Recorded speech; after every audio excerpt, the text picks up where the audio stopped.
Hello viewers, কেমন আছেন? আশা করছি সকলে ভালো আছেন। প্রত্যেকদিনের মতন আমিও ভালো রয়েছি।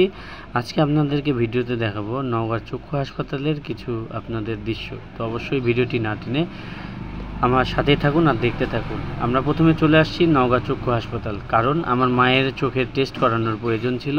এর আগে একটি ছানি অপারেশন করিয়েছি, আর এখন কি অবস্থা সেইটি টেস্ট করার জন্য এখানে এই বর্তমানে নওগাঁ জেলার গাজা ব্র্যাক হিমাগার সংলগ্ন মুক্তির মোড় নওগাঁতে রয়েছে আমাদের নওগাঁ চক্ষু হাসপাতাল।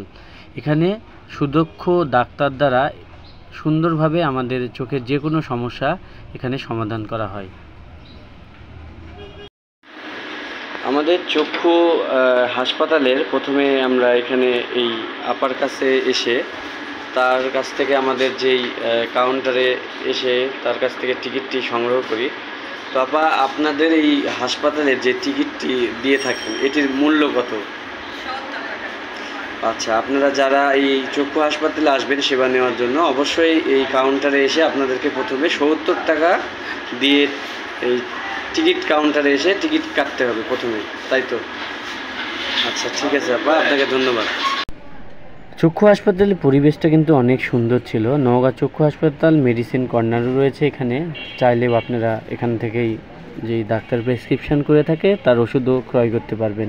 এবং দেখেন অনেক সুন্দর কিন্তু এখানকার ভিতরের পরিবেশটি, তো দেখতেই থাকুন। আপনারা চক্ষু হাসপাতালে এসে এই আপার সঙ্গে অবশ্যই দেখা করবেন। ইনি আমাদের একজন নওগাঁ জেলার সমাজসেবী হিসাবে ইনি আখ্যায়িত। সে অনেক সুন্দর গান উপস্থাপনও করে থাকেন। আপনারা অবশ্যই আপার সঙ্গে অবশ্যই চোখের বিষয়ে আপনাদের যদি কোনো অবশ্যই সমস্যা যদি হয়ে থাকে আমার এই পপি আপার সঙ্গে এসে সাজেশান নিতে পারবেন এবং সঠিক পরামর্শ পাবেন। তো ভিডিওটি আপনাদের কেমন লেগেছে অবশ্যই কমেন্টস করে জানাবেন। ধন্যবাদ।